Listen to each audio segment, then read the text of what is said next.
রতন, তোর আবার মেয়ে হয়েছে রে? আবার মেয়ে? তবে রে, এই দেখি মেয়েকে দাও তো।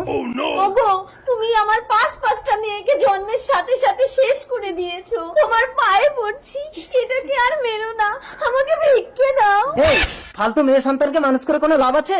একটু বড় হলেই তো জানোয়ারগুলো ধর্ষণ করে একে মেরে দেবে।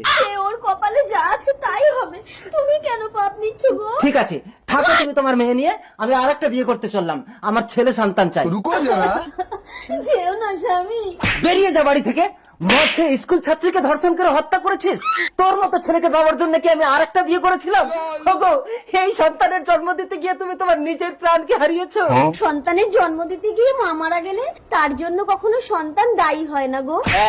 একদম জ্ঞান দেবে না, ঠিক আছে? তোমাদের ছেলে আমার বাবা তো আবার বিয়ে করেছে। এ বাড়িতে কেন পড়ে আছো? তোমার বাবার খায় না পড়ি? শুধু এই সিঁদুরের পরিচয়টা বাঁচানোর জন্য এই বাড়িতে থেকে ভিক্ষে করে খাই। মা, ভিক্ষে করে হলেও তো তুমি তোমার মেয়েকে লেখাপড়া শিখিয়ে পুলিশ অফিসার বানিয়েছো। আমার মুন্নি এই চল, স্কুল ছাত্রীকে ধর্ষণ করে মার্ডার, তোকে আমি ফাঁসি দেবো। বাবা, তুমি যদি সেদিন একে মেরে দিতে তাহলে আজ আমাকে মরতে হতো না। বড় বউ, তোমার মেয়েটাকে একটু বোঝাও, আমার ছেলেকে বাঁচাও। বড় বউ, না না, আমাকে স্পর্শ করো না।